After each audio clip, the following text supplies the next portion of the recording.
I was just talking to a friend of mine a while ago by email, and I was saying it's days like this that I shouldn't even turn on the camera. Not because I'm in a bad mood, even though I am in a bad mood for a lot of different reasons, because I get tired of dealing with a lot of stupid people.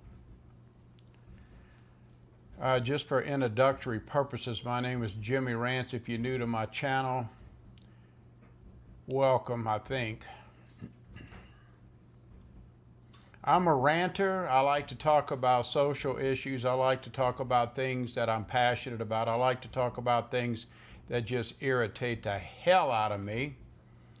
And this is one of those days where I'm irritated about a lot of stuff. Is my bitching and moaning going to do anything? No, absolutely not. Is it going to do anything for me? Maybe. It allows me to purge and get some things out. Let me start with this. A lot of you didn't see this. A few of you did. I put a picture on Dr. Julius Rants, supposedly my twin brother, my weirdo brother.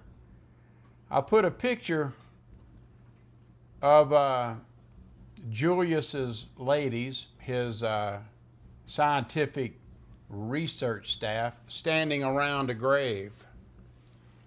And it had a picture of me standing there in a suit over this grave, laying a red rose down on the grave.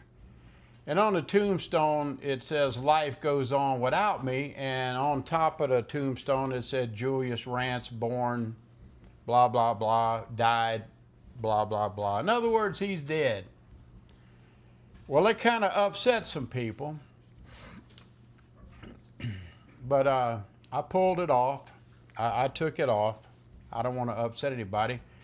But for those of you who got upset, sorry about that. What this was going to be was a storyline. This was really just nothing more than Julius just having a nightmare, a dream. It was a dream about, he's dreaming about he passed away, and he's literally looking at all of the ladies at his funeral. And then he was going to come back and then tell a story about the things that he experienced. But never mind. Look, whenever it comes to Julius' channel, it's all fictitious. It's all fairy tale. It's all deception. It's one thing can lead to another. It's a storyline. It's kind of like a soap opera. A soap opera about a mad, weird, nice, sweet, crazy little scientist named Julius Rants. Can't believe some of you people, man. Then there's another thing. Now, I know all of this stuff is just trivial and trite, just crazy shit. But I have put on probably hundreds of poll questions. I do that like in the old days. A lot of people used to like to do crossword puzzles, and it was kind of fun. I thought, well, maybe on my channel, on my community page, I could put on poll questions. And I know some poll questions are stupid, some are silly, some are make you think, some are philosophic, some are about food or movies or music or whatever. It's just, it's a poll question.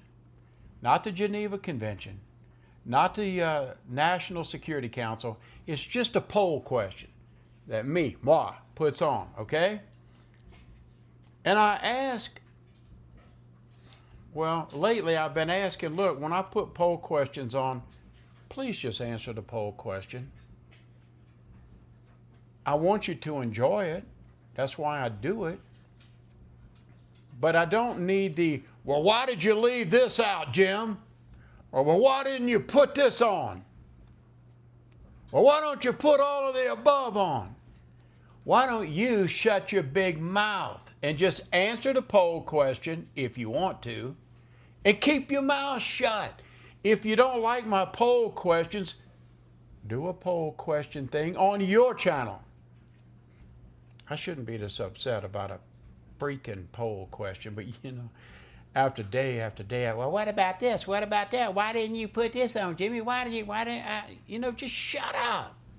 Don't answer. Move on, man. I don't need you to answer the poll. It's not like these poll questions are going to change the world. It's not going to change my life. It's going to irritate the shit out of me sometime. This is Sunday. I don't know what time it is. Don't care what time it is. And I've been scrubbing floors, and I'm washing laundry. I'm drying it. I'm just having a thrilling, nice, sweet day. A nice, sweet, typical Colorado day. Colorful Colorado. Screw Colorado. You know what I was going to really talk about? It never fails. Every time I make a video, my dog has this watering bowl right down here in his food bowl, and he likes to lay down there and crunch on his little munchies, and he eats food and stuff. So when you hear that stuff, that's what you're hearing. You're just hearing my dog living his life, okay? It's exciting stuff, man. I mean, this is one of the greatest days around here for me to be alive. I was going to just talk about prepping stuff to some of these moron, degenerate, doomsday preppers. For many, many years, over a decade ago, I had a basic, you might as well say, a prepping channel. And I did it so long until it got absolutely ridiculous, because, you can only tell people so many times, you need water, you need first aid, you need beans. Oh, God help you if you don't have 1,000,000 pounds of beans stored. You're going to die. Well, I noticed that there's channels with some of these morons out there talking about survive nuclear bombs. There's a war between Russia and the United States, and they're all launching missiles and bombs and nukes everywhere, but hey, we're going to survive. All you got to do is go to your basement and just have some beans and you'll be okay. You can survive it. Well, there is some truth to that, but they're leaving out some stuff. You can protect yourself unless you're right in ground zero and a radius, a certain radius. You're dead. I don't care what you do. And if you're not about 30, 40 feet deep in the ground, your bunker's just going to just collapse on you. You've just spent about $150,000, $200,000 plus just for a big underground coffin for yourself and your family. But what the idiots won't tell you is, yes, depending on where you are and you're in your basement and you've got it protected, you've got your safe room, and you've got some supplies and some water, and you've got some emergency food and stuff like that put back, yeah, you can live for a little while, but then there's going to come a day you got to get out of there. And then what you got to look forward to? Oh, contaminated soil. Oh, that 90% of the global farming community has been destroyed and wiped out because of, the contamination. Oh, that's right, the rivers and the water and the sky, the rain, it's all polluted because of radiation and just contamination. But that's all right. You got beans down in your basement. You're going to survive, man. You got a 500-gallon water barrel down there. You're going to make it for a while. Farming's destroyed. Rivers are totally polluted. We may be in what they call, the scientists say, a nuclear winter. You're talking about possible months, maybe years, that the sun is just being blocked out because of all the soot. What about all of the fires that's going to be going off in Russia, all of the fires that's going to be going off in the United States?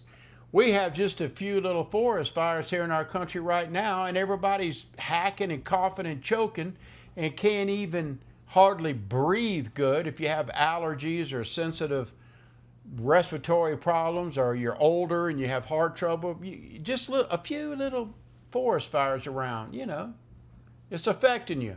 But hey, we're going to have a nuclear holocaust, but we're going to be all right because I'm going to be down in my basement with my beans.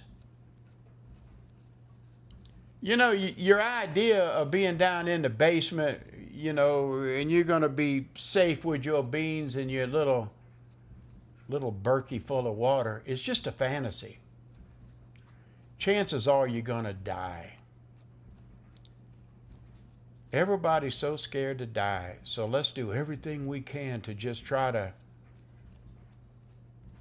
well, just live through the most disastrous thing there is on the planet. No cars that'll probably run, no electricity, no gas. The earth is pretty much contaminated. Lord only knows what the air is going to be like that you breathe, you know. Yeah, you know, eventually the winds, the prevailing winds will blow everything out, but how long is that going to take? When you live in a world that's just totally contaminated, your chance of survival is not that good. Again, you may survive the blast because you prepared yourself for that. You may live far away from the blast zones, but you're not going to get away from the contamination. That contamination is eventually going to get you. And it's going to be a horrible way to probably die. I don't know. I know I'm just talking. I might as well be talking to that refrigerator, because most of you doomsday preppers and most of you people who watch these doomsday preppers, you're lacking some brain cells, I'm sorry to report. You need to get out of your fantasy world, join reality, join the 21st century, and get in your minds, hey, I'm not supposed to live forever. And yes, a terrible, deadly disaster can show up on your doorsteps. It showed up on mine at least 2 times, destroyed my house. Yes, me and my family, we survived it. But we're not talking about nuclear fallout. We're not talking about radiation everywhere. We're not talking about contaminated soil. We're not talking about the degradation of farming and how 90% of all of our food globally is destroyed. We're all going to die, folks. You can count on it. Yeah, I'm Jimmy Rants.